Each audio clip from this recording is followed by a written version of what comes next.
இந்த நாளினுடைய செய்தியின் தலைப்பாக நாம் தெரிந்து கொண்டு இருக்கிற தலைப்பு ஒதுக்கப்படுதலின் எதிர்வினை அப்படின்னு. How we can respond when we are rejected அப்படிங்கிறது தான் இந்த நாளுடைய செய்தியாக இருக்க போகுது.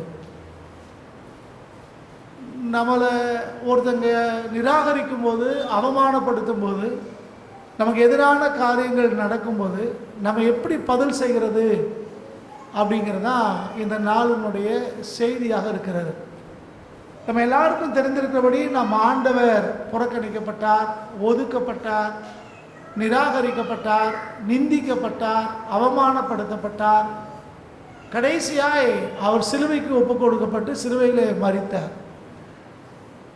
ஆண்டவர் ஒவ்வொரு முறை அவமானப்படுத்தப்படும் போதும், நிந்திக்கப்படும் போதும், அவமானப்படுத்தப்படும் போதும், மற்றவர்களாலே ஒதுக்கப்படும் போதும் நம்ம ஆண்டவர் எப்படி எதிர்வினையாற்றினார் அப்படிங்கிறதான் இன்றைக்கி நம்ம தியானிக்க போகிறது. நம்ம வாழ்க்கையில் எந்த ஒரு காரியமாக இருந்தாலும் நமக்கு முன்மாதிரி நம்முடைய ஆண்டவர் தான். நம்ம ஆண்டவர் எப்படி நடந்து கொண்டார் அப்படிங்கிறத வச்சு தான் நாம் நம்முடைய வாழ்க்கையை அமைச்சு கொள்ள வேண்டியதாக இருக்கிறது. பொதுவாக இந்த உலகத்தில் நம்ம வாழும்போது பலவிதமான பிரச்சனைகளை நம்ம சந்திக்கிறோம். பலவிதமான போட்டிகள், பொறாமைகள், நெருக்கங்களை நாம் சந்திக்கிறோம். அப்படிப்பட்ட வழியிலே நம்ம கடந்து போகும்போது பல நேரங்களிலே நமக்கு சோர்வு வருகிறது. பல நேரங்களிலே நமக்குள்ள கஷ்டங்களும் வேதனைகளும் நமக்குள்ளே வருது. சில நேரங்களிலே நம்ம கோபப்படுகிறோம், சண்டை போடுறோம், எதிர்த்து பேசுகிறோம். இதெல்லாம் கூட பல நேரங்களே நம்ம செய்கிறோம். ஆனால் ஆண்டவருடைய வாழ்க்கையை பார்க்கும்போது வேத புஸ்தகம் நமக்கு வித்தியாசமான சில காரியங்களை நமக்கு போதிக்கிறது. யாரெல்லாம் ஆண்டவருடைய வார்த்தைகளை பின்பற்றுகிறோமோ, யாரெல்லாம் ஆண்டவருடைய வார்த்தையின்படி நடக்க ஆரம்பிக்கிறோமோ, நமக்கு ஆண்டவர் எப்படி ஜெயம் பெற்றாரோ, வாழ்க்கையில் வெற்றி பெற்றாரோ, அதே போல் நீங்களும் நானும் வெற்றி பெற முடியும் அப்படிங்கிற நம்பிக்கை நமக்கு இருக்கிறது. வேத வசனத்தின்படி நடக்கிற எல்லாருக்கும் தேவன் அந்த நம்பிக்கையும் விசுவாசத்தையும் ஆண்டவர் கொடுத்திருக்கிறார். அவங்க இன்றைக்கு நம்ம தியானிக்க போகிறது, நம்ம ஒடுக்கப்படும் போது, நெருக்கப்படும் போது, அல்லது மற்றவர்களாலே நம்ம நிராகரிக்கப்படும் போது, நிந்தைகள் அவமானங்கள் வழியாக கடந்து போகும்போது நம்ம எவ்விதமாய் எதிர்வினை ஆற்ற வேண்டும் அப்படிங்கிறது தான் இன்றைக்கி வேதத்தின் அடிப்படையில் பார்க்க போகிறோம். முதலாவதாக ஏசாயா தீர்க்கதரிசன புஸ்தகம் 53ஆம் அதிகாரம் 3வது வசனத்தை நம்ம பார்க்கலாம்.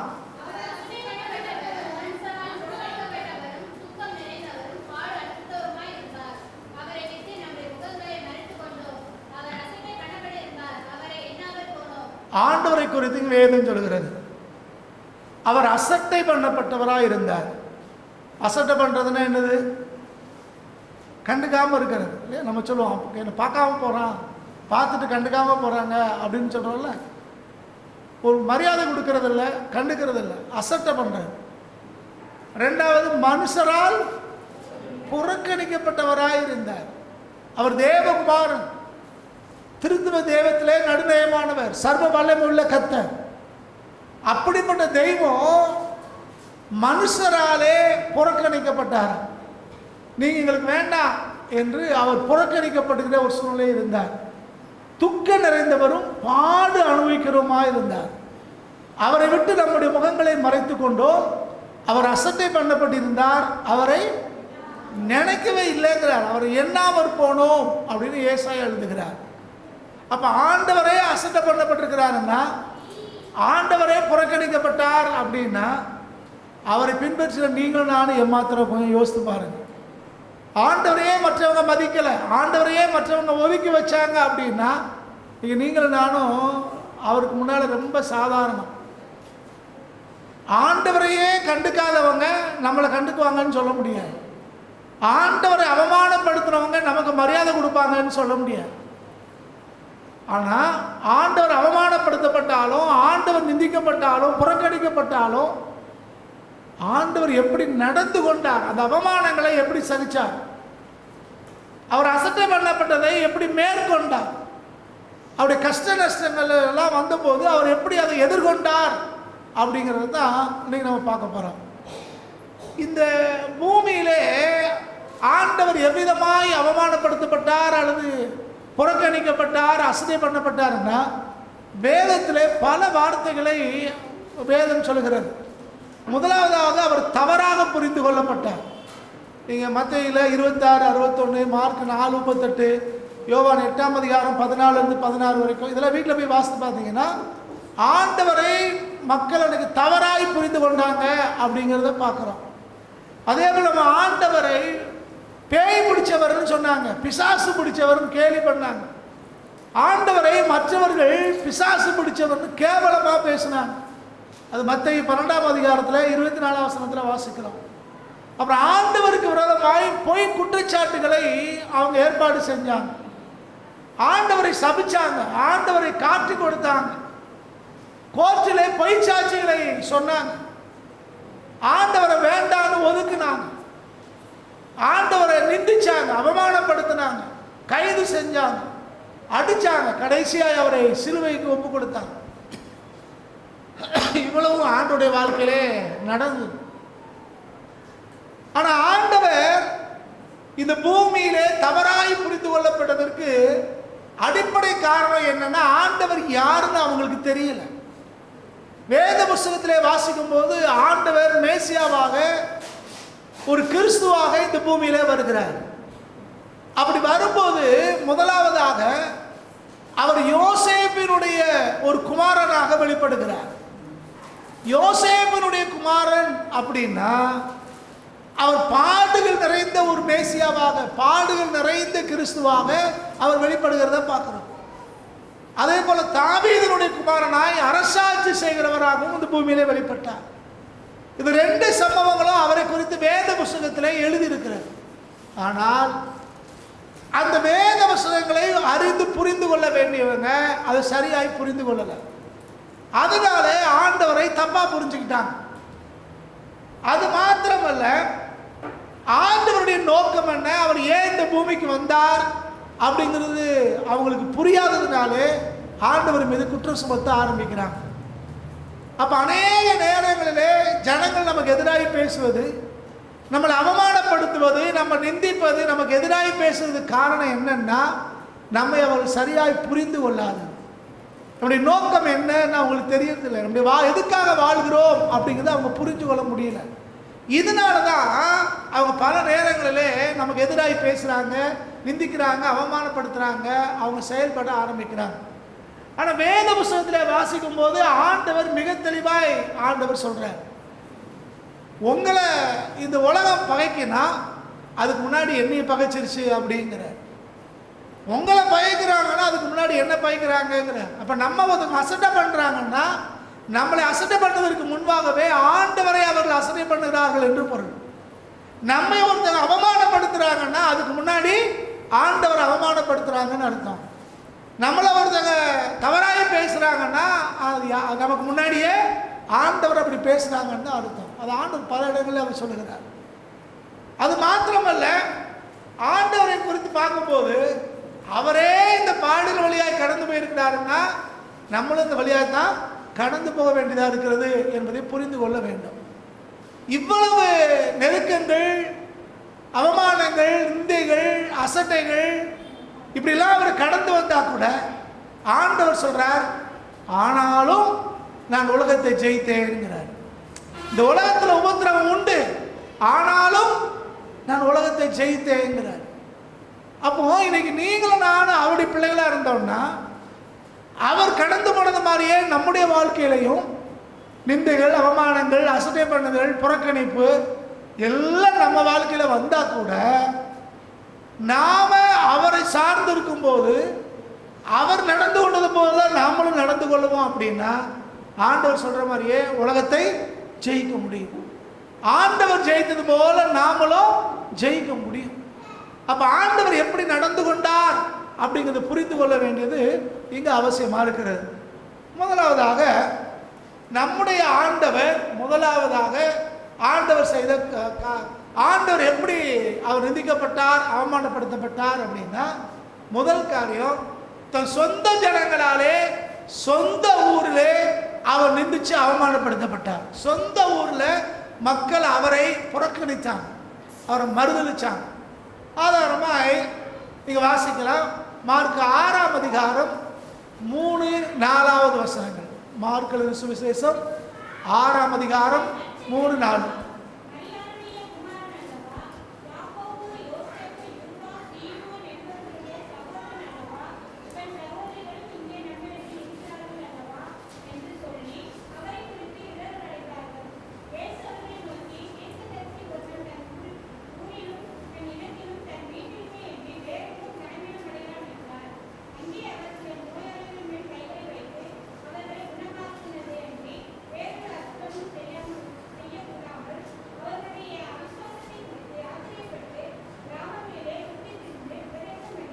சரி, இதே இதை மத்தேயு சொல்லும்போது முடிக்கும் போது வித்தியாசமாக முடிக்கிறார். அவர் அந்த ஊரை விட்டுட்டு வேற ஊருக்கு போயிட்டார் அப்படின்னு முடிக்கிறார். ஒரே சம்பவம். இங்க பார்க்கும், ஆண்டவர் வளர்ந்த நாசரேத்தூர். இந்த இயேசு கிறிஸ்துவை தெரிஞ்சவங்க தான் அந்த ஊர்ல இருக்காங்க. இப்ப ஆண்டவர் அந்த ஊர்ல அற்புதங்களை அடையாளங்களை செய்கிறார். நிறைய காரியம் நடக்குது. இதை பார்த்த உடனே ஊர்காரங்கெல்லாம் சொல்றாங்க, யார் இவரு? தச்சனுடைய மகன் தானே, இவங்க அம்மா மரியாள் தானே, இவங்க தம்பிமாரெல்லாம் இன்னார்ல, இவங்க தங்கச்சிங்கெல்லாம் இங்க இருக்காங்களே அப்படின்னு சொல்லி ஆண்டவரை குறித்து இடரல் அடைந்தார்கள் அப்படின்னு போடுற. இவர் தானே, இவரால் எப்படி இப்படி செய்ய முடியுது என்று சொல்லி ஆண்டவரை அவர் ஏற்றுக்கொள்ளல, ஆண்டவரை அங்கீகரிக்காம அவர் புறக்கணிக்க ஆரம்பிக்கிறார். நம்ம ஊரில் அப்படித்தான், நம்ம அம்மா தானே, நம்ம ஐயா தானே, நம்ம அக்கா தங்கச்சி தானே, நம்ம தம்பி தானே, மாமன் மச்சான் தானே அப்படின்னு சொல்லிட்டு கொஞ்சம் பேர் எப்படி மரியாதை கொடுக்காம இருக்காங்களோ, யாரு கண்டுக்காம இருக்காங்களோ, இதே மாதிரி அன்னைக்கு ஆண்டவருக்கு செஞ்சாங்க. ஆனா ஆண்டவர் சொல்றாரு, சொந்த ஊர்ல தீர்க்கதரிசி கனவீனப்படுத்தப்படாம மற்ற ஊர்களில் கனவீனப்படுறது இல்லை அப்படிங்கிறார். அப்ப சொந்த ஊர்ல நம்மளை புறக்கணிப்பதும் சொந்த ஜனங்கள் புறக்கணிப்பதும் சகஜம் அப்படின்னு பேசுறார். ஒருவேளை நம்மளா இருந்தா அவனை என்ன பேசியிருப்போம்? ஏன்னா உங்க ஊருக்காரன் தான், ஆனா இப்ப என்ன பொறுப்புல நான் இருக்கேன், என்ன பதவியில இருக்கேன், அல்லது என்ன எப்படி ஆண்டவர் வச்சிருக்கிறார், என்னுடைய அபிஷேகம் என்ன, என்னுடைய வரம் என்ன, என்னுடைய தாளந்து என்ன, என் கிருபை என்ன அப்படின்னு பேசியிருப்போம். ஆனா ஆண்டவர் அதை பத்தி எல்லாம் பேசாம அவர் சொல்றார், ஒரு தீர்க்கதரிசி சொந்த ஊர்ல தான் கனவீனப்படுத்தப்படுவான் அப்படின்னு சொல்றார். சொன்னது மாத்திரமல்ல, வசனம் சொல்லுது, இப்படி நிந்திச்ச, அவமானப்படுத்துற, புறக்கணிச்ச, அங்கீகரிக்காம இருக்கிற அந்த மக்களை விட்டுட்டு வேற வழியாய் வேற ஊருக்கு போனாருன்னு போட்டு. அப்ப இன்னைக்கு ஒரு இடத்துல நம்மளை அவமானப்படுத்துறாங்க, ஒரு இடத்துல நம்மளை நிந்திக்கிறாங்க, ஒரு இடத்துல நம்மளை புறக்கணிக்கிறாங்க அப்படின்னா உடனே சோர்ந்து போயிடக்கூடாது. இவங்க நம்மளை ஏற்றுக்கொள்ளலையே, இவங்க நம்மளை அங்கீகரிக்கலையே, இவங்க நம்மளை புறக்கணிக்கிறாங்களே, இவங்க நம்ம நிந்திக்கிறாங்களே, அவமானப்படுத்துறாங்களேன்னு சோர்ந்து போயிடவும் கூடாது. அதே நேரத்தில் அவங்ககிட்ட போய் ஏன் இப்படி பேசுறேன், ஏன் இதுக்கு இப்படி செய்றீங்க, ஏன் என்ன கண்டுக்கல அப்படின்னு போய் சண்டை போட தேவையே இல்லை. அவங்க ஏற்றுக்கொள்ளாவிட்டால் வேற அவங்க ஏற்றுக்கொள்வாங்கன்னு சொல்லிட்டு அந்த இடத்தை விட்டு ஆண்டவர் எப்படி கடந்து போறாரோ அதே போல நம்மளும் கண்டுக்காம கடந்து போக வேண்டியவங்களா இருக்கிறோம். ஒரு வசனத்தை வாசிங்களே, ரொம்ப நல்லா இருக்கும். வாசிங்க, லூக்கா 4ஆம் அதிகாரம் 30வது வசனம். லூக்கா 4:30. அவரோ அவர்கள் நடுவே நின்று கடந்து போயிட்டார். ஒரு இடத்துல அவரை அங்கீகரிக்கல, அவரை அவமானப்படுத்துறாங்க, நிந்திக்கிறாங்க, அவரை கொலை செய்ய வகை தேடுறாங்க அப்படின்னு தெரிஞ்ச உடனே ஆண்டவர் சோர்ந்து போகவும் இல்லை, அவங்களை எழுந்து பேசி சண்டை போட்டுட்டு இருக்கவும் இல்லை. வேதம் சொல்லுகிறது, அவரோ, மற்றவன் திட்டம் போடுறான், மற்றவன் நிந்திக்கிறான், மற்றவன் அவமானப்படுத்துறான், ஆனா அவரோ, ஆண்டவரோ அவர்கள் நடுவே நின்று. அப்ப இது வரைக்கும் எங்க இருந்தாரு? அங்க நடுவில் இருந்த ஆண்டவர் இப்ப அவங்க நடுவே நின்று கடந்து போய்விட்டார்னு போடு. அந்த இடத்தை விட்டு விலகி போயிட்டார்.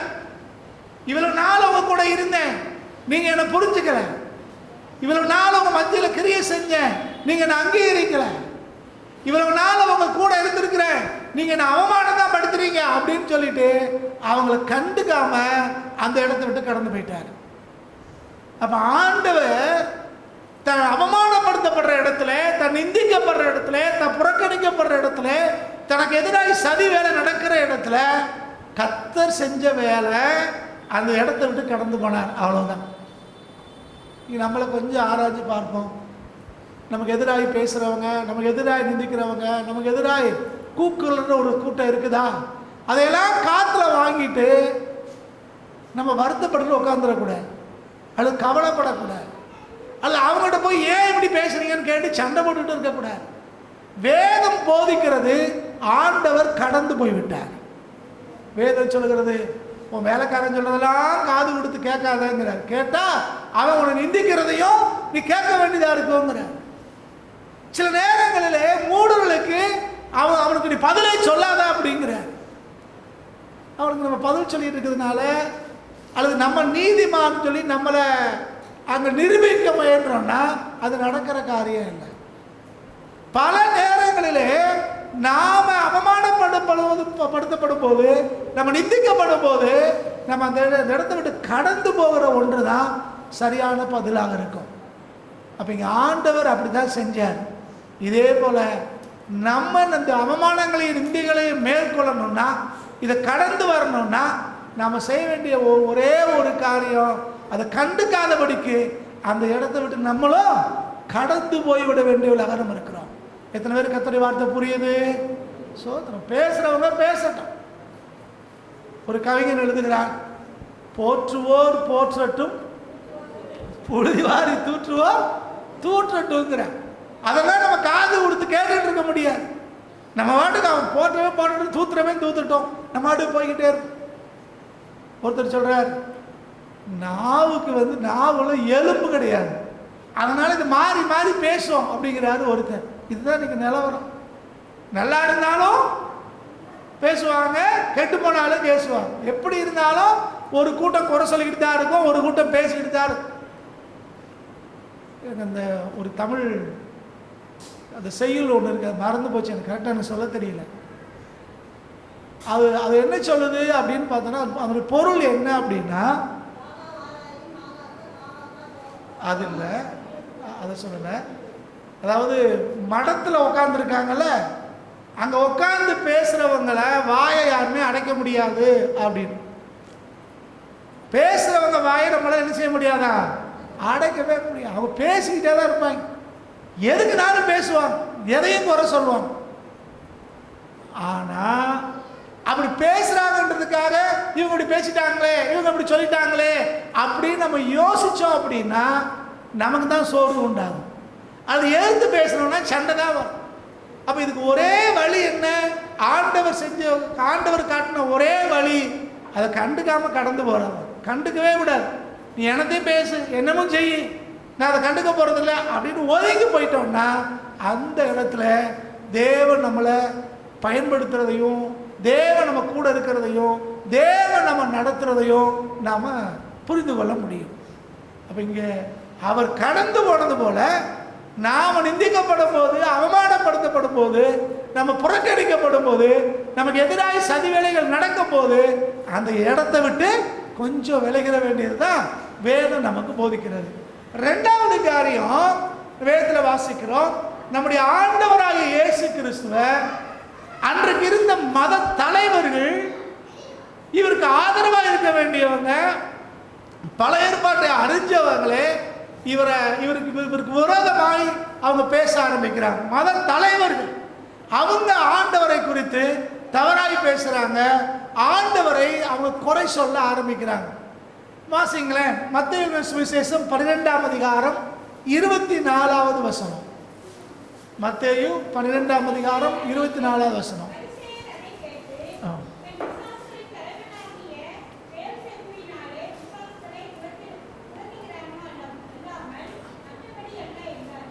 பரிசேயர் சதுசேயர்ங்கிறவங்க அன்னைக்கு இஸ்ரவேலிலே யூத மார்க்கத்தில் இருந்த மத தலைவர்கள். இந்த பரிசேயர்களுக்கு பைபிள் நல்லா தெரியும். மேசியாவை குறித்து இவங்க வாசித்திருக்காங்க. இப்ப மேசியாவாகிய கிறிஸ்து இந்த பூமியில வந்திருக்கிறார். ஆனா அவரை குறித்து என்ன பேசுறான்? ஆண்டவரை பிசாசுங்கிறான்.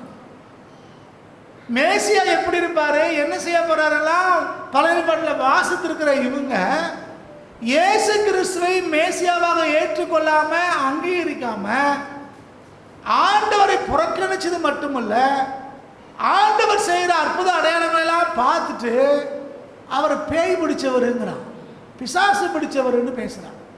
பிசாசுனால தான் இவர் பிசாசை துரத்துறாருங்கிறான். யோசித்து பாருங்க, சர்வ வல்லமையுள்ள ஆண்டவர், வானத்தையும் பூமியும் படைச்ச கர்த்தர் மனுஷனா இந்த பூமியில வந்திருக்கிறார். அவரை பார்த்து பூமியில் இருக்கிற மத தலைவர்கள் சொல்றாங்க இவர் பிசாசுங்கிறான். பிசாசுனாலே இவர் பிசாசு துரத்துறாருன்னு சொல்றான். நீங்கள் நானும் அந்த என்ன பண்ணியிருப்போம் கொஞ்சம் யோசிச்சு பாருங்க. யாரை பார்த்துடா பிசாசுங்கிற. ஊழியத்தின் ஆரம்ப நாட்களில் ஒரு போதகர் கூட்டத்துக்கு போயிருந்தேன். ஆரம்ப நாட்கள் அது மூத்த ஐயாமார் கூட்டத்தினாலே அந்த கூட்டத்துக்கு போயிருந்தேன். ஒரு 15-20 பேர் இருப்பாங்க. எல்லாம் வட்டமாய் தரையில் சுற்றி பாயை வச்சிருந்துச்சு. அதில் உட்காந்து ஜோம் பண்ணிகிட்டு இருந்தோம். ஒருத்தர் வந்தார். நல்ல தாடியெல்லாம் வச்சுருந்தார், மீச தாடியெல்லாம் வச்சுருந்தார். கையில் ஒரு பையை பிடிச்சிட்டு அப்படி வேகமாக வந்தவர் நாங்கள் ஜோம் பண்ணுற அந்த வட்டத்தில் அவரும் பையை வச்சுட்டு உட்காந்தார். அந்த பாட்டு ஜெபமெல்லாம் முடித்த உடனே டக்குன்னு எழுந்திரிச்சு நின்னார். பிரசங்கத்துக்கு முன்னால் அவரே எழுந்திரிச்சு நின்னார். எழுந்திரிச்சிட்டு எல்லாரையும் பார்த்து கேட்குறார், இங்கே இருக்கிறதுல என் கூட பேய் விரட்ட வர்றது யார்? எனக்கு மாதிரி யாருக்கு வல்லமை இருக்குது? வாங்க போட்டு பார்ப்போம் அப்படிங்கிறார். வாங்க பேய்கிட்ட போவோம் அப்படின்னார். எனக்கு எல்லாம் புதுசு. ஆனால் இது புது மாதிரியாக இருக்குது. செவ்வக்கூடத்தில் வந்து இப்படி பேசுகிறாரு. அதுவும் பேய்கிட்ட போய் வல்லமையை காட்டுவோம், யாருக்கு வல்லமை இருக்குன்னு கேட்குறாரு. ஒன்றுமே புரியலை. அவர் வாட்டுக்கு பேசிட்டு பையத்துக்கிட்டு வருவதுன்னு போயிட்டார். அப்போ ஒரு மூத்த ஐயா என்னை கூப்பிட்டு போனால் அந்த ஐயா சொன்னாங்க, இப்போ அவனுக்கு தான் உண்மையில பேய் பிடிச்சிருக்கு, இவனுக்கு தான் விரட்டணும் அப்படின்னு. பேச்சை என்னதுன்னா பெருமை. யாரு செஞ்சிருவோம், அப்படியாகும் இப்படியாகும், தன்னை பெரிய ஆள் அப்படின்னு காட்டு. கொஞ்சம் கற்பனை பண்ணி பாருங்க. எதுக்குன்னா யாரோ அவரை குறை சொல்லிட்டாங்களாம், அதுக்காக என்னது, ஓ இப்போ பேய் விரட்டி பார்ப்போம், யார் விரட்டினா பேய் போகுதுன்னு பார்ப்போம், யார் சொன்னா பேய் கீழ்ப்படுதுன்னு பார்ப்போம். பயங்கரமா கொதிக்கிறார். சர்வ வல்லமையுள்ள தெய்வம், வானத்தையும் பூமியும் படைச்சவர், இந்த பூமியில மனுஷனாய் வந்து நன்மை செய்கிறவராய் சுற்றி திரிந்து பிசாசு பிடிச்சவங்களை துரத்துனா, பரிசேயர் வேதத்தை அறிஞ்சவன் அவன் சொல்றான் இவருக்கு பேய் பிடிச்சிருக்கு, அந்த பேயை வச்சு பேயை துரத்துறாரு. உடனே ஆண்டவர், இல்லப்பா நான் தான் தேவகுமாரன், சர்வ வல்லமையுள்ள தெய்வம் அப்படின்னு நிரூபிக்கிறதுக்கு அங்கே வரல. உடனே அவங்க கூட சண்டைக்கு போல, அல்லது நம்மளை போய் இப்படி கேட்டானே அப்படின்னு அவர் வருத்தப்படவே இல்லை. மாறாக ஆண்டவர் அவன்கிட்ட வேத வசனத்தை ஆண்டவர் பேசுறத பார்க்கிறோம். அவர் என்ன சொல்றாரு? மத்தேயு 12ஆம் அதிகாரத்தில் 36, 37 வசனத்தை வாசிங்க. முதல்ல 27 வாசிங்க. முதல்ல 27 வாசிங்க.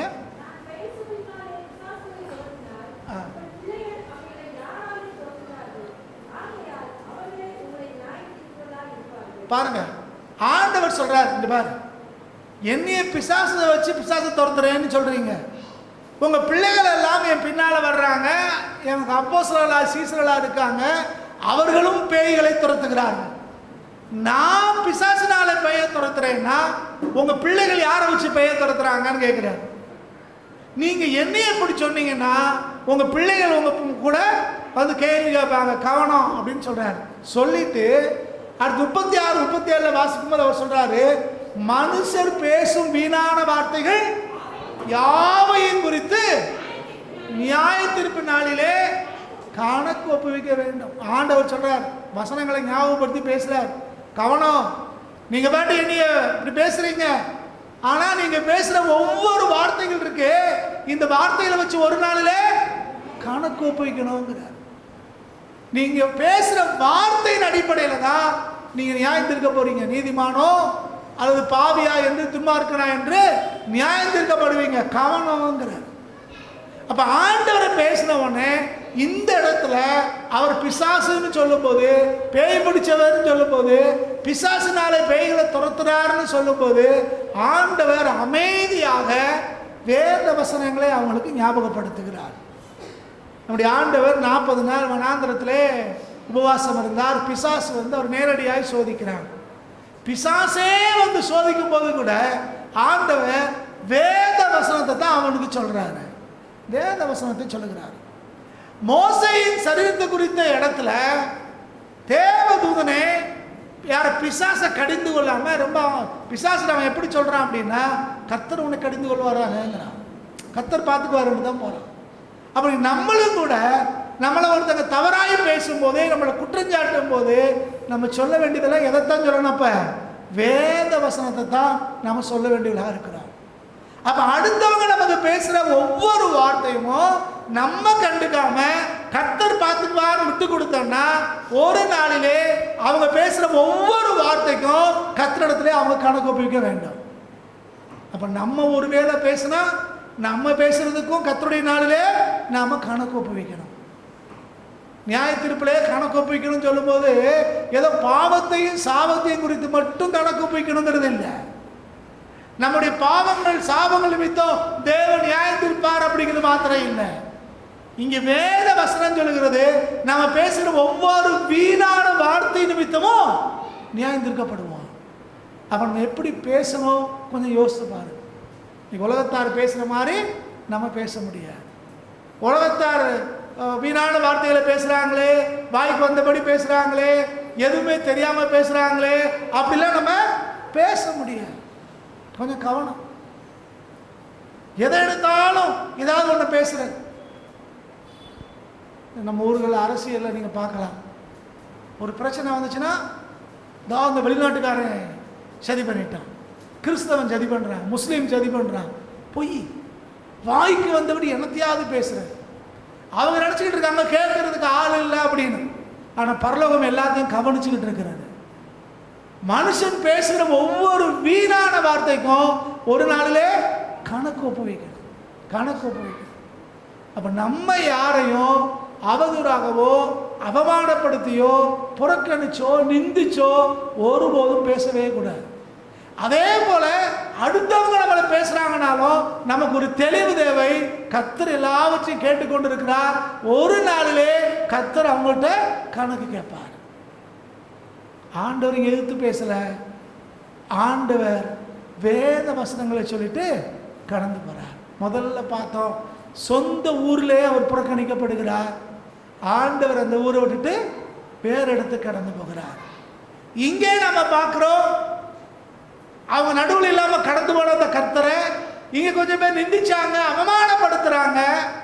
ஆனா ஆண்டவர் அவங்க வார்த்தைகளை குறித்து ஒரு நாளைக்கு கணக்கு ஒப்புவிக்கணும் அப்படின்னு சொல்லிட்டு ஆண்டவர் இங்கேயும் அவர் கடந்து போறதை பார்க்கிறோம். மூன்றாவதாக ஆண்டவரை குறித்து வாசிக்கும் போது அவர் கூட இருந்தவங்களே அவரை காட்டி கொடுத்தாங்க. இல்லையா? நம்ம எல்லாருக்கும் தெரிந்தது. மார்க்கு 14 அதிகாரம் 44 46 வரைக்கும் வாசிங்க. மார்க்கு 14 அதிகாரம் 44 46 வரை வாங்க வாசிங்க.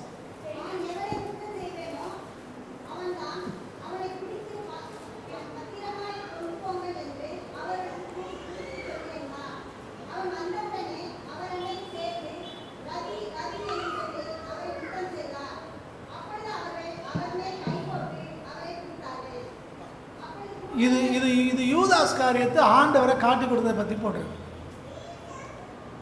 ஆண்டவர் ஜெபம் பண்ணி 12 பேரை தமக்கு அப்போஸ்தலராக தெரிந்து கொண்டார். இந்த 12 பேரோட 3.5 ஆண்டு காலம் செலவிட்டார். அவங்களை பயிற்றுவித்தார், வசனங்களை சொல்லிக் கொடுத்தார், பேய் பிசாசுகளை துரத்த சொல்லிக் கொடுத்தார், சகல விதத்திலையும் அவங்களை நடத்தினார்.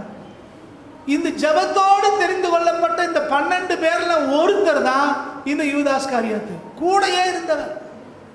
இந்த கூடையே இருந்த இந்த யூதாஸ் காரியத்து ஆண்டவரை காட்டி கொடுக்கிறார். ஆண்டவருடைய மரணத்துக்கு காரணமா இருக்கிறார். வெறும் 30 வெள்ளிக்காசை வாங்கிட்டு ஆண்டவரை காட்டி கொடுக்கிறார். அதுவும் எப்படி காட்டி கொடுக்கிறாரு? தூரத்திலிருந்து அவர் தான் கையை காட்டிட்டு போயிடல, போய் முத்தம் கொடுக்கிறார். ஆண்டவரை கட்டிப்பிடிச்சு முத்தம் கொடுக்கிறார். ஆண்டவருக்கு நல்லாவே தெரியும் இவர் தான் அப்படின்னு காட்டி கொடுக்க போறான். தெரிஞ்சுமே அவனை உள்ள வச்சிருக்கிறார். இவன் முத்தம் கொடுக்கிறான். அவங்க வந்து பிடிக்கிறாங்க. 30 வெள்ளிக்காசு அப்படிங்கிறது ஒரு மனுஷனுடைய 1 வருஷ சம்பளத்தில் பாதிங்கிறாங்க. 6 மாச சம்பளம். அப்ப ஆண்டவருக்கு நிர்ணயிச்ச தொகையே எவ்வளவுதான், அவருக்கு மதிப்பை எவ்வளவுதான் வைக்கிறாங்க? ஒரு 6 மாசம் சம்பளம், அவ்வளவுதான். வெறும் 30 வெள்ளிக்காசு. அந்த அளவுக்கு குறைவான மதிப்புக்கு அவரை காட்டி கொடுக்க இந்த மனுஷன் சம்மதிக்கிறார். சரித்திரங்களை திரும்பி பார்த்தோம் அப்படின்னா இந்த யூதாஸ் காரியோத்து, இந்த பரபாஸ், இந்த குரூப் எல்லாமே ஒரு ஆயுதம் ஏந்தின ஒரு குழுவிலிருந்து வந்தவர்கள். செயல்தியலாகிய சீமோன் அப்படின்னு வாசிக்கிறோம். அவரும் அப்படித்தான். செயல்தியல் அப்படின்னா ஜெலட்டுன்னு சொல்லக்கூடிய ஒரு தீவிரவாத குழு, ஆயுதம் ஏந்தி போராடுறவங்க. அன்றைக்கு ரோமர்கள் அவர்கள் அரசாட்சி செய்து கொண்டிருக்கிறார்கள். இஸ்ரேல் நாடு அவர்களுக்கு அடிமைகளாக இருக்கிறது. இவர்கள் ஆயுதம் ஏந்தி அவர்களை துரத்த வேண்டும் என்று தீவிரமாக முயற்சித்தவர்கள் இந்த கூட்டம். ஆயுதம் ஏந்தி அவங்களை ஜெயிக்க முடியாதப்ப போராடி கொண்டிருக்கிற காலகட்டத்தில் தான் இயேசு கிறிஸ்துவை பார்க்குறாங்க. இவர் யோர்தானில் ஞானஸ்நானம் எடுத்த நாள் முதல் கொண்டு ஒரு பெருங்கூட்டம் ஆண்டவர் பின்னால் வந்ததுனால இவர் கூட சேர்ந்தோம்னா, இவர் கூட இருக்கிற ஆட்களை வச்சு ரோம அரசாங்கத்தை கவுத்துட்டு நம்ம அரசாட்சியை அமைச்சிடலாம், இவர் பிரதமர் ஆயிடுவார், ஜனாதிபதி ஆயிடுவார், நம்ம மந்திரி ஆயிடலாம் அப்படின்னு இவங்க எல்லாரும் தீர்மானம் பண்ணுறாங்க. அதில் தான் இந்த யூதாஸ் காரியத்தை வந்து சேர்றார். இதனால அப்ப யூதாஸ் காரியத்தை இயேசுவை எப்படியாவது ராஜாவாக்கிறோன்னு துணிகிறாரு. ஆனால் ஆண்டவர் அதை ஏற்றுக்கொள்ளலை. என்னுடைய ராஜ்யம் இந்த பூமிக்குரியது அல்லன்னு பேசுறார். 2வது வருகைக்கு அப்புறம் தான் அவர் பூமியில் இருந்து அரசாட்சியா போறார். முழுசுமாக 1000 வருஷ அரசாட்சியெல்லாம் முழுமா இந்த பூமியில் நடக்க போறது. ஆனால் முதல்ல இவங்க நினைச்சபடி இல்லை அப்படிங்கிறத அவங்களுக்கு சொல்றாரு. அப்போ இவங்க நொந்து போனாங்க. இவர் பின்னால் வந்து ஒன்றுமே நடக்கலையே, நமக்கு ஒரு ஆதாயமும் இல்லையே அப்படின்னு வெறுத்து போயிருக்கும் போது தான் இப்போ சத்துருக்களுடைய வலையில் அவங்க விழுறாங்க. விசேஷமாக இந்த யூதாஸ் விழுறாரு. 30 வெள்ளிக்காசு காட்டி கொடுக்க நினைக்கிறார். இன்னைக்கு பொதுவாக எதிரிகளை குறித்து நம்ம எச்சரிக்கையாக இருப்போம். அவன் நமக்கு பிடிக்காதவன், அவன் நமக்கு எதிரி, நமக்கு எதிராக பேசிக்கிட்டு இருக்கான், சதி பேசுகிறான், திட்டம் போடுறான் அப்படின்னு எச்சரிக்கையாக இருக்கும். ஆனால் கூட இருக்கிறவங்கள, சிநேகிதமாராக இருக்கிறவங்கள, நம்ம நேசிக்கிறவங்கள நம்ம எப்படி இருப்போம்? எல்லாரையும் முழுசும் நம்புவோம். ஆனால் அவன் குடிபறிக்கான், அவன் சதி செய்கிறான், அவன் காட்டி கொடுக்கான், அவன் துரோகம் பண்ணுறாங்கும் போது நமக்கு அதிக வேதனையாக இருக்கும். இவங்க இப்படி பண்ணிட்டாங்களே, இவங்க நம்பிக்கை துரோகம் பண்ணிட்டாங்களே அப்படின்னு நம்ம யோசிப்போம். ஆண்டவரை யோசித்து பாருங்க. அப்போ ஆண்டவர் எந்த அளவுக்கு பாதிக்கப்பட்டிருப்பாருன்னு யோசித்து பாருங்க. சத்துருக்கள் இவர் எப்படியாவது வீழ்த்தணும்னு நினைச்சாங்க, ஆனால் அவங்களுக்கு வாய்க்கலை. ஆண்டவரை வீழ்த்த முடியல. கடைசியில் பார்த்தோம்னா இந்த ஆண்டவரை அவங்க திட்டமிட்டு சதி செய்து ஒன்றுமே பண்ண முடியாதப்ப இந்த யூதாஸை பேசி, நயவஞ்சமாக பேசி யூதாஸை இழுத்து யூதாஸ் மூலமாக காட்டி கொடுக்க வைக்கிறாங்க. இவ்வளவு நடந்தும் ஆண்டவர் அமைதியாகி கடந்து போகிறார். நம்மளை அண்ணன் என்ன சொல்லியிருப்போம்? என் கூடயே இருந்தியே, என் கூடயே இருந்தியே, இல்லை எவ்வளோ நன்மைகளை உனக்கு செஞ்சேன், இப்படி துரோகம் பண்ணிட்டியே நம்ம யோசிப்போம். அல்லது தவறான ஆளை நம்ம கூட வச்சிருந்தோமே அப்படின்னு நம்மளும் வருத்தப்படுவோம். ஆனால் ஆண்டவர் ரெண்டுமே செய்யலை. இந்த கூட இருந்தாலும் காட்டி கொடுத்தாலும் ஆண்டவர் சொல்ற வார்த்தையை பார்த்தீங்கன்னா ஆச்சரியமா இருக்குது. மத்த 26ஆம் அதிகாரம் 56ஆவது வசனத்தை பாருங்க. ஆண்டவர் எப்படி இந்த காட்டி கொடுத்தலை அவர் எதிர்கொண்டார் அப்படின்னு பாருங்க. ஆண்டவர் சொல்றாரு, இவன் காட்டி கொடுக்கிறான், துரோகம் பண்றான், கூட இருக்கிறவன் குழி பறிக்கிறான். ஆனா ஆண்டவர் சொல்றாரு, ஆகிலும் இப்படிலாம் அவன் செஞ்சாலும் தீர்க்கதரிசிகளினால் எழுதியிருக்கிற வசனங்கள் நிறைவேறும்படி இவைகளெல்லாம் சம்பவிக்கிறது என்றார். ஆண்டவர் சொல்றார், ஏன் அவன் கூட இருந்தவன் காட்டி கொடுத்துட்டான்னு சொல்றான், கூட இருந்தே சதி பண்ணிட்டான், குழி பறிச்சுட்டான்னு சொல்றான். ஆனா ஆண்டவர் சொல்றாரு, இதெல்லாம் தீர்க்கதரிசிகளால் எழுதப்பட்டது நிறைவேறும்படி நடந்ததுங்கிறார். அப்ப நமக்கு எதிராக இப்படி காரியங்கள் நடக்கும் போதும், நமக்கு நம்பிக்கை துரோகம் நடக்கும் போதும், நமக்கு எதிராக சிலர் குளிபறிக்கும் போதும், நமக்கு எதிராக சிலர் கூடையே இருந்துட்டு சதித்திட்டம் பண்ணும் போதும் அதை கண்டு நம்ம சோர்ந்து போயிடக்கூடாது. நம்ம நம்பி ஏமாந்துட்டோமே என்று வருத்தப்படவும் கூடாது. அதே நேரத்தில் அவங்க மேல ஏண்டா இப்படி செஞ்ச அப்படின்னு சண்டை போடவும் தேவையில்லை. ஆண்டவர் ரொம்ப அழகா சொல்றாரு, ரொம்ப தெளிவாக பேசுறாரு. நம்ம வாழ்க்கையில் நடக்கிறதெல்லாம் வேத வசனத்தின்படி தான் நடக்குது.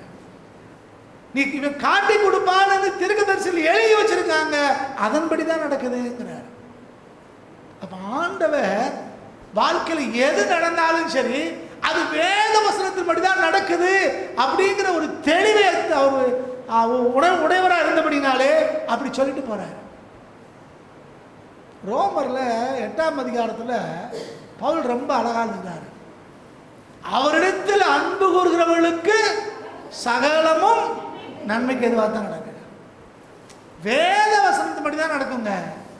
அவரை நம்புகிற பிள்ளைகளுக்கு, அவரிடத்துல அன்பு கூறுகிற பிள்ளைகளுக்கு சகலமும் நன்மைக்கு எதுவாக தான் நடக்குது. தாவீது மகாராஜா, அவர் ரோட்டில் போயிட்டு இருக்காரு. அங்கே ஒருத்தன் பிச்சை எடுத்துட்டு இருக்கான், சிமேயின்னு ஒருத்தன். அவன் ராஜாவை, சமஸ்த இஸ்ரவேலுக்கு ராஜாவை அபிஷேகம் பண்ணப்பட்டவரை அவன் அவமானமாக பேசுகிறான், நிந்திக்கிறான், தூசிக்கிறான். நம்மளா இருந்தால் என்ன சொல்லியிருப்போம்? அவனை இழுத்துட்டு வாடா, 4 மீதி மிதிங்கடான். ஆனால் தாவீது சொல்றாரு, சிமேயும் என்னைய தூசிக்கிறதுக்கு ஆண்டவர் அனுமதிச்சிருக்கிறாரு. ஆண்டவர் அனுமதிச்சிருக்காரு, அவன் தூசிக்கிறான், விடு அவன். அப்படி தூசிட்டு போட்டு யோசித்து பாருங்க. நீங்கள் நமக்கு எதிராக ஒருத்தங்க எழுப்பிட்டாங்கன்ற உடனே நம்ம என்னவெல்லாம் வேதனைப்படுறோம், அல்லது என்னவெல்லாம் நம்ம பேசுகிறோம். ஆனால் ஆண்டவர் சொல்கிறார், வேத வசனத்தின்படி தான் எல்லாம் நடக்குது. தீர்க்கதரிசிகளால் எழுதியிருக்கிற வசனங்கள் நிறைவேறும்படி இவைகளெல்லாம் சம்பவிக்கிறது என்றார். அப்போ நமக்கு எதிராக நடக்கிற காரியங்களே இப்போ நம்ம எப்படித்தான் எடுத்துக்கொள்ளணும்? வேத வசனத்தின்படி தாங்க எல்லாம் நடக்குது. ஆண்டவருக்கு தெரியாம தலையில் இருக்கிற ஒரு முடி கூட கீழே விட கர்த்தர் ஒவ்வொன்றையும் எண்ணி வச்சிருக்கிறார். ஆண்டவருக்கு தெரியாம நம்ம வாழ்க்கையில எந்த சம்பவமும் நடக்க போறதே இல்லை. கர்த்தர் எல்லாத்தையும் ஆண்டவர் அறிந்திருக்கிறார். அவருடைய உள்ளங்கையிலே அவர் உங்களை என்னையும் வரைஞ்சு வச்சிருக்கிறார். அதனால யாரு நமக்கு எதிராய் சதி பண்ணாலும், யாரு நமக்கு எதிராய் குழி பறிச்சாலும், கூடையே இருக்கிறவங்க நமக்கு துரோகம் பண்ணாலும் கர்த்தர் நம்மளை கைவிட போறதே இல்லை. தேவ திட்டம் எதுவோ அதுதான் நம்ம வாழ்க்கையில நடக்கும். இப்போ முதல்ல பார்த்தோம், சொந்த ஜனங்கள், சொந்த ஊருக்காரங்க ஆண்டவரை புறக்கணிச்சாங்க. ரெண்டாவது என்ன பார்த்துருக்கோம்? இவ்வளவு அமைதியா இருக்கீங்க, வசனத்தை கவனிக்கிறீங்களா? என்னது முதல்ல பார்த்தோம், சொந்த ஜனங்கள், சொந்த ஊருக்காரங்க ஆண்டவரை புறக்கணிச்சாங்க. ரெண்டாவது என்ன பார்த்தோம்?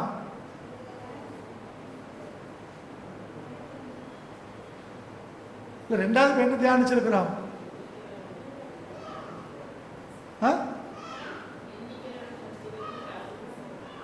அது முதலாவது காரியத்துக்கு பதில். புறக்கணிச்சவங்கள்ட்ட இருந்து ஆண்டவர் கடந்து போனார். ரெண்டாவது என்னது தியானிச்சோம்? ரெண்டாவது பாயிண்ட், ரெண்டாவது குறிப்பா என்ன பார்த்தோம்?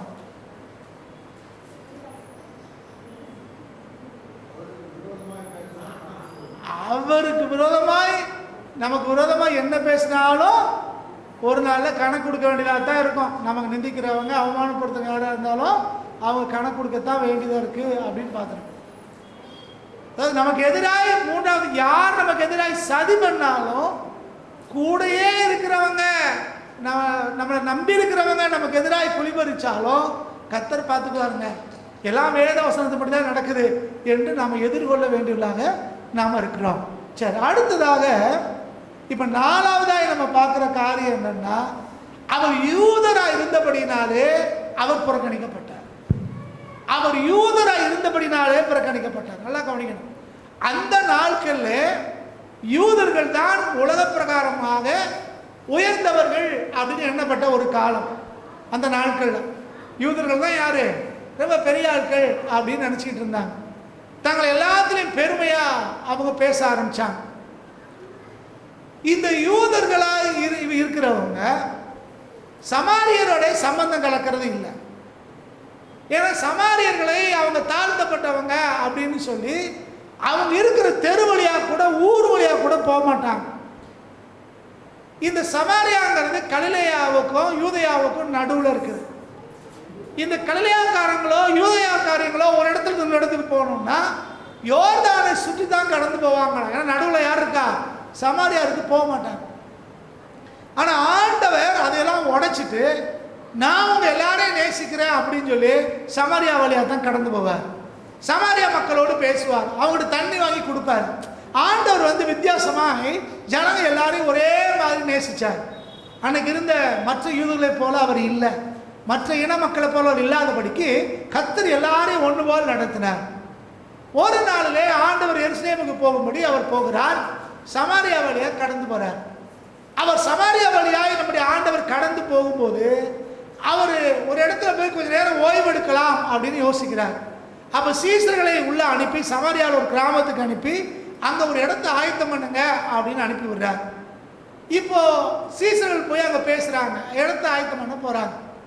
போன இடத்துல ஊர்க்காரங்க கேட்குறாங்க, நீங்கள் யார், எங்கேருந்து வாரீங்க, எங்கே போகிறீங்கன்னு கேட்கும்போது ஆண்டவர் எருசலேமுக்கு போக போகிறார் அப்படின்னு தெரிஞ்சதுனால, இவர் யூதர் அப்படின்னு தெரிஞ்சதுனால அவருக்கு இடம் தர மாட்டேங்கிறாங்க. நல்லா யோசிக்கணும். அந்த ஊருக்குள்ள வேற யாருமே போறதில்லை. சமாரியாவுக்குள்ள யூதன் போகவே மாட்டான்.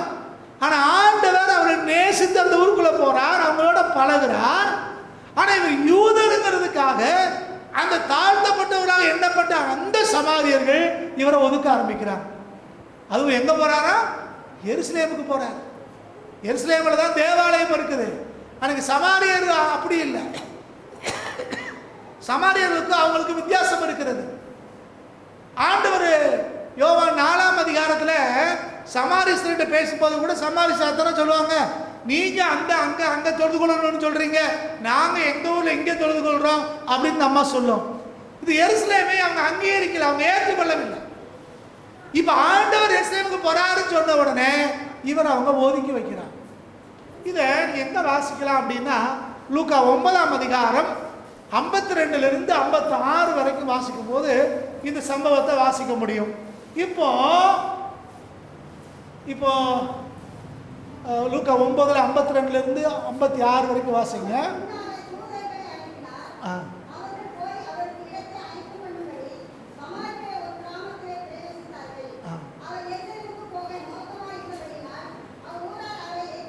பாருங்க, எதுக்கு ஏற்றுக்கொள்ளல? இவர் எருசலேமுக்கு போறாருங்கிற ஒரு காரணத்துக்காக, இவர் யூதன் அப்படிங்கிற ஒரு காரணத்துக்காக அந்த ஊருக்காரங்க ஏத்துக்கல. இந்த ஊருக்காரங்க ஏற்றுக்கொள்ளன்னு உடனே சீசர்கள் டென்ஷன் ஆயிட்டாங்க. அதுல யாரு? யாக்கோபும் யோவானும்.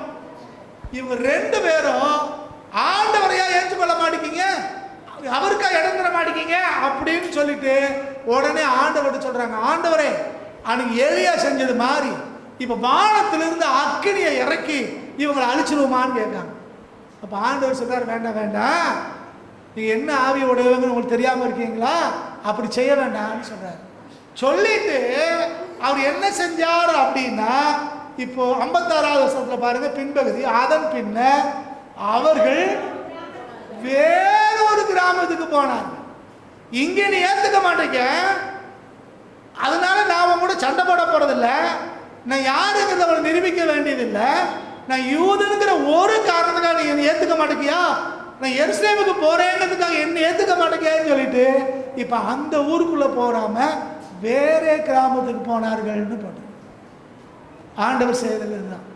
சில நேரங்களில் நம்ம ஆண்டவர் அறிஞ்சிருக்கோங்கிறதுக்காக, பெந்தகோஸ்தே சபைகளில் பங்கு பெறுறோங்கிறதுக்காக அவங்க சொல்லுவாங்க, அவங்க வேதத்தில் சேர்ந்துட்டாங்க, அவங்க கூட சேராது, அவங்களுக்கு வீட்டில் இடம் கொடுக்காது, அவங்க கூட பங்கு வராது, இல்லை நம்மளை ஒதுக்கி வைக்கிறாங்க. ஆண்டவருங்கிற பிள்ளைகளுங்கிறது நிமித்தம், ஆண்டவருடைய நாமத்து நிமித்தம், வேத வசனங்கள் நிமித்தம், உபதேசங்கள் நிமித்தம் அநேகர் நம்மளை விட்டு விலகுகிறதை பார்க்குறோம், அல்லது ஒதுக்கி வைக்கிறத பார்க்குறோம், அல்லது நம்மளை ஏற்றுக்கொள்ளாமல் இருக்கிறத பார்க்குறோம்.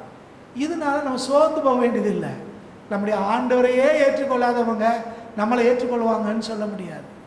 ஆண்டவரையே ஒதுக்கினவங்க நம்மளை அங்கீகரிப்பாங்கன்னு சொல்ல முடியாது. அதுக்கு பதிலாய் ஆண்டவர் அவங்க கூட போய் கெஞ்சிக்கிட்டு இருக்கவும் இல்லை, வருத்தப்படவும் இல்லை, அவங்க கூட சண்டை போடவும் இல்லை. சீசர்கள் தப்பா புரிஞ்சுக்கிட்டு சொல்றாங்க, இவங்க ஏத்துக்க மாட்டேங்காங்கல்ல, வானத்திலிருந்து அக்கினியை இறக்கி அழிச்சிருவான் அப்படிங்கிறாங்க. ஆண்டவர் சொல்றாரு, வேண்டாம், அவன் நம்மளை ஏற்றுக்கொள்ளங்கிறதுனால அவனை அழிக்க வேண்டாம் அப்படின்னு சொல்லிட்டு அவர்கள் வேற கிராமத்துக்கு போனார்கள். ஆங்கில பைபிளில் வாசனா அவங்க வேற ரூட்ல கடந்து போனாங்கன்னு போடுறது.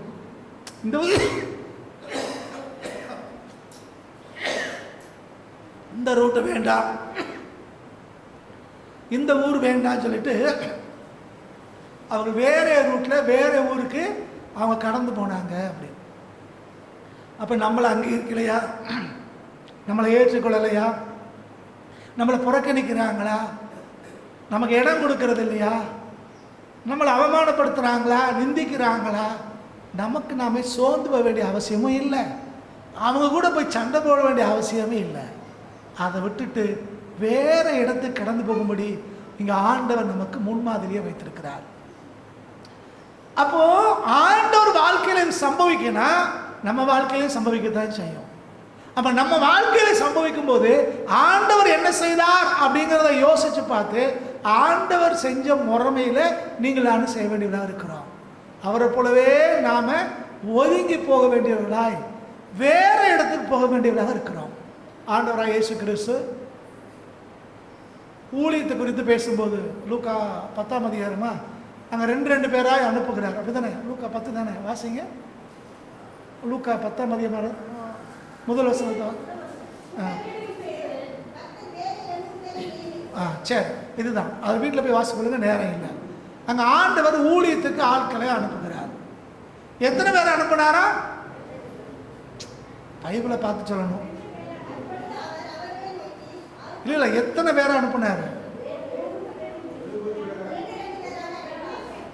வேற 70 பேரைன்னு போட்டிருக்கு. சரிதானா? 70 பேர் இல்லை, ஏற்கனவே 12 அப்போஸ்தலர்கள் இருக்காங்க. அவங்க கூட சேர்த்து வேற மொத்தம் எத்தனை பேர் மொத்தம் போயிருப்பாங்க?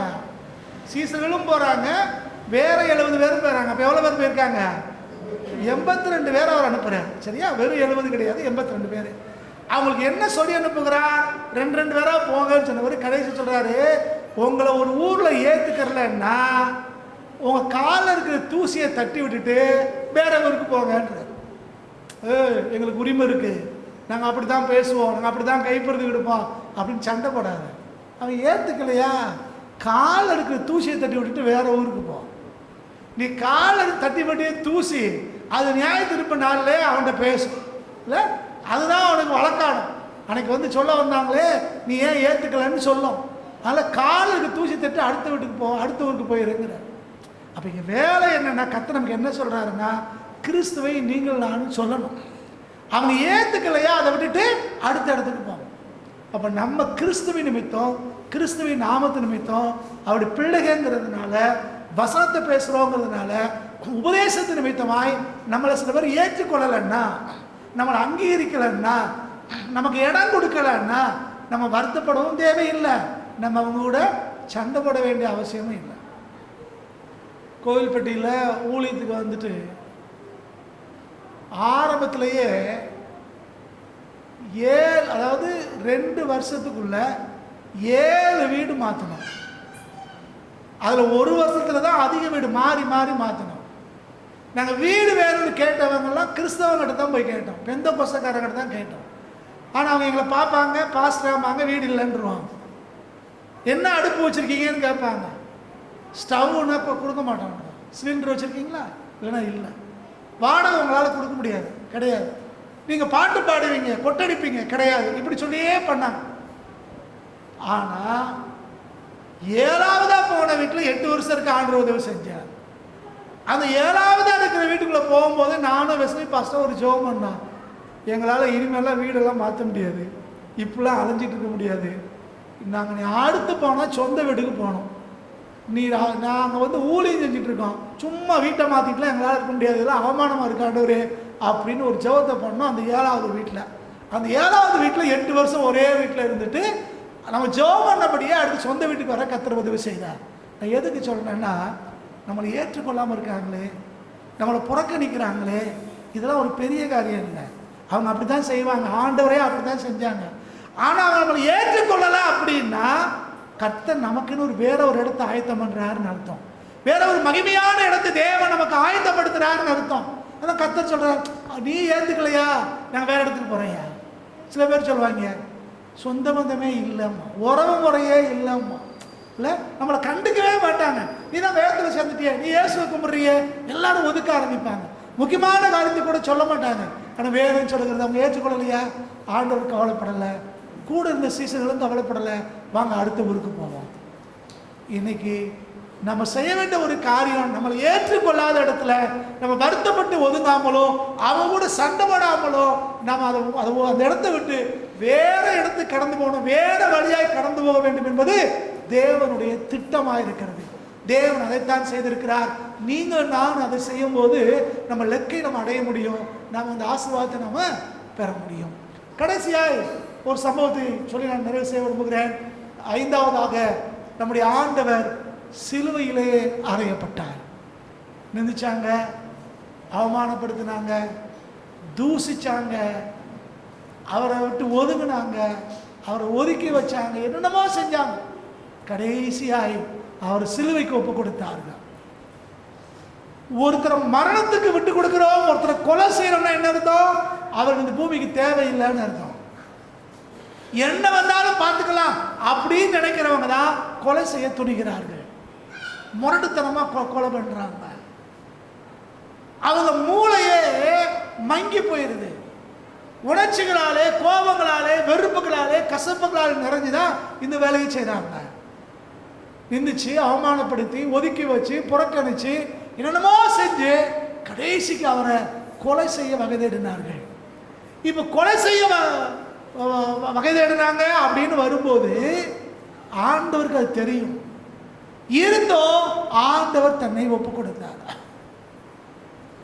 கொலை செய்யறதுக்கு முன்னால இவங்க ஒரு காரியம் பேசுறாங்க. என்ன பேசுறாங்க அப்படின்னா வாசிங்க, யோவான் 11ஆம் அதிகாரம் 48வது வசனத்தை வாசிங்க. யோவான் 11:48.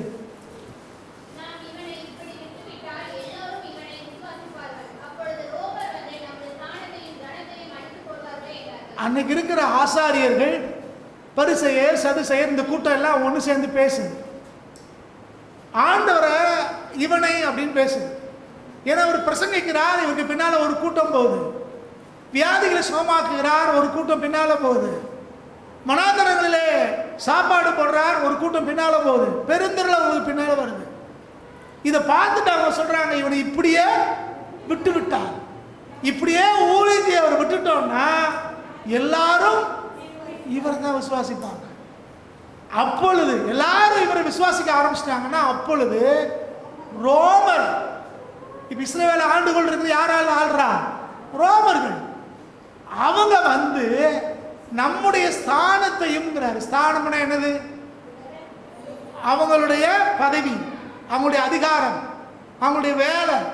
இவர் தான் பிரதான ஆசாரியன், இவர் வந்து அந்த தலைவர், இந்த தலைவர் அப்படிலாம் உயர்த்தி வச்சிருக்காங்க. மதத்திலையும் அரசியலையும் இவங்க பெரிய ஆட்களா இருக்காங்க. நம்முடைய ஸ்தானத்தையும் ஜனத்தையும் அழித்து போடுவார்களே என்றார். அப்ப என்ன அர்த்தம்? இயேசு இப்படியே விட்டாச்சுன்னா, ஆண்டவர் பின்னால ஒரு பெருங்கூட்டம் போயிருச்சுன்னா நம்முடைய பட்டம் போயிடும், பதவி போயிடும், இல்ல நம்மளை அழிச்சு போடுவாங்கன்றாங்க. பிலாத்து இவரிடத்தில் ஒரு குற்றமே அறியேன் அப்படின்னு சொல்லி இவருடைய ரத்த பலிக்கு நான் ஆளாக மாட்டேன்னு கையை கழுவுறாரு. அப்ப அவங்க சொல்றாங்க, நீர் இவனை விடுதலையாக்கினேன்னா ராயனுக்கு சிநேகிதன் எனப்படாமல் அப்படின்னு ஒரு வார்த்தையை போடுவாங்க. அந்த நாட்கள்ல ஃப்ரெண்ட் ஆஃப் சீசர், ராயனுக்கு சிநேகிதன் அப்படின்னு ஒரு பட்டம் கொடுப்பாங்க. நம்ம ஊர்களில் வெள்ளக்காரங்களுக்கு பின்னால் இருந்தவங்களுக்கெல்லாம் அன்னைக்கு பட்டங்கள் நிறையா இருந்துச்சு. நம்ம ஊரில் நிறைய பட்டம் வெள்ளக்காரங்க கொடுத்து வச்சுருந்தாங்க. இந்த ஜமீன்தார், பாளையம், இதெல்லாம் அவங்க கொடுத்த பட்டங்கள். ஜமீன்தார்னா பெரிய பணக்காரங்கன்னு அர்த்தம் இல்லை, வெள்ளக்காரனுக்கு காட்டி கொடுத்தவங்கன்னு அர்த்தம். அவங்களுக்கு தான் இடங்களாக என்ன செஞ்சான், தானமாக கொடுத்து இதை வச்சுக்கோ அப்படின்னு. இதை மாதிரி ஏகப்பட்ட பட்டங்கள் அன்னைக்கு கொடுத்தாங்க. நம்ம ஊர்களில் பெருமைக்கு பேருக்கு முன்னால் போட்டிருப்பாங்க. அதெல்லாம் என்னதுன்னா வெள்ளக்காரன் கொடுத்த பட்டம். இப்போ நம்ம ஊர்லேயும் கூட பல பேருக்கு பல பட்டங்களே கொடுக்குறாங்க. அசோக சக்கரா இல்லை இப்படிலாம் நிறையா மத்திய அரசாங்கத்தில் கொடுக்காங்க. கலைமாமணி விருது, அந்த விருது, இந்த விருதுலாம் கொடுக்காங்க. இந்த பட்டம் வாங்கினவங்களுக்கு ட்ரெயினில் டிக்கெட் கிடையாது, பஸ்ஸில் டிக்கெட் கிடையாது, டோல்கேட்டில் காசு கிடையாது, இப்படிலாம் நிறைய சலுகைகள் இருக்குது இந்த பட்டம் வாங்குறவங்களுக்கு. இதே மாதிரி இந்த ஃப்ரெண்ட் ஆஃப் சீசர், ராயனுக்கு சிநேகிதன் அப்படின்னு பட்டத்தை ரோமர்கள் அவனுக்கு அடிமைகளாக இருந்து அவங்க சொன்னதை கேட்டு உண்மையா யாருக்கு இருக்காங்களோ அவங்களுக்கு பட்டத்தை கொடுப்பாங்க. அவங்களுக்கு சில சலுகைகளை கொடுத்துருந்தாங்க. இப்போ பிலாத்து அந்த பட்டம் இருக்கு, அதைத்தான் இவங்க மிரட்டுறான். இப்ப நீ இயேசுவை விடுதலை ஆக்கினா இனிமேல் ராயனுக்கு சிநேகிதங்கிற பட்டத்தை பிடிக்கிறோம் பாருங்கிறான். இவங்க எல்லாருமே இப்போ எதில் தான் நிற்கிறான்? பட்டத்திலையும் பதவியிலையும். அப்படி சொன்னதுக்கு பிறகுதான் நீங்களே அவரை பார்த்துக்கோங்கன்ட்டு ஆண்டவர் அவன் கையில் ஒப்பு கொடுக்குறாரு பிலாத்து. இங்கே அதுக்கு முன்னாடியே இவங்க பேசுகிறாங்க, இவர் இப்படியே நம்ம விட்டுட்டோம் அப்படின்னா நம்முடைய ஸ்தானத்தை எல்லாம் அழிச்சிருவான். நம்முடைய பதவி பட்டம் எல்லாம் போயிடும், சொத்து சுகமெல்லாம் போயிடும் அப்படின்னு சொல்லி இந்த ஆண்டவரை சிலுவைக்கு ஒப்புவிக்கிறார்கள். எல்லாம் கவனிங்க. நீங்க நமக்கு எதிராக ஏன் ஒரு கூட்டம் எழும்புது? நம்மளை குறித்த பயம். இவங்க இப்படியே விட்டாச்சுன்னா ஒரு கூட்டத்தை ரட்சிப்புக்குள்ள நடத்திடுவாங்க, ஒரு கூட்டத்துக்கு சமாதானத்தை கொண்டு வந்துடுவாங்க, ஒரு கூட்டத்துக்கு விடுதலையை சம்பாதிச்சு கொடுத்துருவாங்க, ஒரு கூட்டம் ஆண்டவருக்குள்ள வந்துடுவாங்க அப்படின்னு பயந்து போய் தான் பிசாசும் சரி அவனுடைய கூட்டமும் சரி நமக்கு எதிரான வேலைகளை செய்து கொண்டு இருக்கிறார். இப்போ இங்கே அவர் சிலுவைக்கு ஒப்பு கொடுக்குறாங்க, ஆனால் ஆண்டவர் அதையும் நேர்மறையாக ஆண்டவர் எடுத்துக் கொள்கிறார். இவங்க எதுக்கு ஒப்பு கொடுத்தாங்க? பதவிக்காக பட்டத்துக்காக. அவருக்கு தெரியும் இவ சிலுவையில் அடிச்சாச்சுன்னா இதோட கிறிஸ்தவம் முடிஞ்சு போச்சுன்னு அவன் நினைக்கிறான். ஆனால் ஆண்டவருக்கு தெரியும், நீ என்ன வேணாலும் செஞ்சுக்கோ, நான் இந்த பூமிக்கு வந்ததே எதுக்குத்தான்? சிலுவையில் மறிக்கத்தான். நீ என்னை சிலுவையில் அடிக்கலாம், ஆனால் நான் 3வது நாளில் உயிர் தெழுந்துருவேன். வேத வசனத்தின்படியே தான் நான் போகிறேன், வேத வசனத்தை நிறைவேற்றபடி தான் நான் செய்ய போறேன். நீ என்னை சிலுவைக்கு விட்டு கொடுக்குற, ஆனால் சிலுவையிலிருந்து நான் வெற்றி சிறக்க போறேன் அப்படின்னு ஆண்டவர் தீர்மானித்திருந்தார். சிலுவை மரணம் வரைக்கும் தான் நிறைய பேர் நினைச்சாங்க, 3வது நாள் உயிர் தெழுவாருன்னு அவங்களுக்கு தெரியாது. ஆனால் ஆண்டவருக்கு தெரியும் நான் போகிற பாதை இது அப்படின்னு. அப்போ நமக்கு எதிராக மரண பயத்தை கொடுத்தா கூட, மரணத்துக்கு ஒப்பு கொடுத்தா கூட கர்த்தர் உங்களை என்ன உயர்த்துகிற ஆண்டவர். அவருடைய சிலுவை மரணம் அநேகருடைய ரட்சிப்புக்கு காரணமாக இருந்துச்சு. அதே போல நமக்கு எதிராக உருவாக்கப்படுகிற எல்லா ஆயுதங்களும் ஒரு கூட்டத்தினுடைய ரட்சிப்புக்கு காரணமாய் மாறும். ஒரு கூட்டம் நமக்கு எதிராக தின்ற எல்லா சதிகளும் நீங்களும் நானும் ஆசீர்வாதமாய், ஆசீர்வாதத்தின் வாய்க்காலாய், ஆசீர்வாதத்தின் பாத்திரமாய், அநேகருக்கு ரட்சிப்பை கொண்டு வருகிறவர்களாய் உங்களை என்னையும் மாற்றும். அப்போ ஏன் இப்படி செஞ்சுட்டாங்க, ஏன் நிந்திச்சாங்க, ஏன் அவமானப்படுத்தினாங்க, ஏன் பொய் குற்றச்சாட்டை சொல்றாங்க அப்படின்னு சோர்ந்து போய் நம்ம உட்காந்துடக்கூடாது. எங்க ஒதுக்கப்பட்டாலும், எங்க அவமானப்படுத்தப்பட்டாலும், எங்க புறக்கணிக்கப்பட்டாலும் சரி, ஆண்டவர் செய்த மாதிரியே நாமும் செய்து கடந்து போக வேண்டியவர்களாக இருக்கிறோம். நமக்கு நல்ல முன்மாதிரி நம்முடைய ஆண்டவராக இயேசு கிறிஸ்து. அவர் ஒருபோதும் சண்டைப்பட மாட்டார். அடிக்கடி உங்களுக்கு சொல்லியிருக்கேன், ஞாபகத்தில் இருக்கும், ஏசாயா 53 நல்ல அருமையாய் மனப்பாடம் செய்ய வேண்டிய ஒரு வேத பகுதி. ஆண்டவர் அங்கே சண்டைப்படவே இல்லை. தேவகுமாரன் அவர் மயிர் கத்திரிக்கிற ஆட்டை போல வாய்தனமாக இருந்தார், யாரோடையும் சண்டை போடலை. ஆனால் அதே நேரத்தில் அவர் பின்வாங்கவும் இல்லை. தன் போற வழியை விட்டு அவர் பின்வாங்கி போகல. அவர் எதுக்காக இந்த பூமிக்கு வந்தாரோ அதை நிறைவேற்றி முடித்தார். நீங்கள் நமக்கு எதிராக உருவாக்கப்படுகிற காரியங்கள் எதுவாக இருந்தாலும் சரி, நிந்தனையோ அவமானமோ வெறுப்போ பகைமையோ இல்லை நம்மளை பழி வாங்குறதோ சிலுவைக்கு ஒப்பு கொடுக்குறதோ பொய் குற்றச்சாட்டோ எதுவாக இருந்தாலும் சரி, நம்ம போய் சண்டை போட்டுட்டு இருக்க நமக்கு நேரம் கிடையாது. ஐயோ இப்படி செஞ்சிட்டாங்களே என்று சொல்லி நமக்கு நாம சோர்ந்து போகவும் இடம் கொடுக்காம, நம்ம எதற்காய் தேவன் நம்ம அழைச்சாரோ, எதற்காய் தேவன் நம்ம தெரிந்து கொண்டாரோ, என்ன வாக்குத்தத்தங்களை தேவன் நம்ம கொடுத்திருக்கிறாரோ அதை பற்றி கொள்ளும்படி நம்ம ஓட வேண்டியவர்களாக இருக்கிறோம். பலமுறை உங்களுக்கு சொல்லியிருக்கிறேன், இங்கிலாந்தினுடைய பிரதமர் வின்சென்ட் சர்ச்சில் சொன்ன ஒரு காரியம். ஒரு லக்கை நோக்கி நான் பயணப்பட்டு கொண்டிருக்கிறோம். வழியிலே நாய்கள் குலைக்கிற நாயெல்லாம் பார்த்து கல்லெடுத்து எரிஞ்சுக்கிட்டு இருந்தா நம்ம லக்கை சரியான நேரத்துக்கு அடைய முடியாது. குலைக்கிற நாய் குலைச்சிக்கிட்டே இருக்கட்டும்னு சொல்லிட்டு நம்ம பயணத்தை தொடருவோமையானால் சரியான நேரத்தில் லக்கை நாம அடைய முடியும். இயேசுவானவர் நமக்கு நல்ல முன்மாதிரி வைத்து போயிருக்கிறார். அப்போ யார் என்ன பேசினாலும், எவ்வளவு நிந்திச்சாலும், அவமானப்படுத்தினாலும், நம்மளை குறை சொன்னாலும், நமக்கு எதிராக எழுப்பினாலும் அதையெல்லாம் கண்டுக்காதபடிக்கு கர்த்தருக்கு தெரியாமல் எதுவுமே வாழ்க்கையில் நடக்க போறது இல்லை. வேத வசனத்தின்படி தான் எல்லாமே நடக்கும்னு சொல்லிட்டு தேவனுடைய கருத்தில் விட்டு கொடுத்துட்டு நம்ம கடந்து போவோம். கர்த்தர் எல்லாவற்றையும் பார்த்து கொள்கிறவர். அவர் யோகவா ஈரே, அவர் எல்லாவற்றையும் பார்த்து கொள்கிற கர்த்தர். ஜோமனுமா எல்லாரும் தேவ சமூகத்தில் அப்படி எழுந்து நிற்கலாம். ஆண்டோடைய முகத்தை நோக்கி பார்ப்போம். அவர் நமக்கு நல்ல முன்மாதிரியை வைத்து போயிருக்கிறார். அவர் ஒருபோதும் சண்டை போடுறதில்லை. வீதியிலே அவர் சத்தத்தை அவர் உயர்த்த மாட்டார். அவருடைய சத்தம் வீதியிலே கேட்கப்படாது. ஆனால் ஒருபோதும் அவர் பின்வாங்கவும் மாட்டார், பின்வாங்கவே மாட்டார். அவருடைய தரிசனம் எதுவோ, நோக்கம் எதுவோ, அழைப்பு எதுவோ அதை நிறைவேற்றும்படி அவர் முன்னேறி போகிற கர்த்தர்.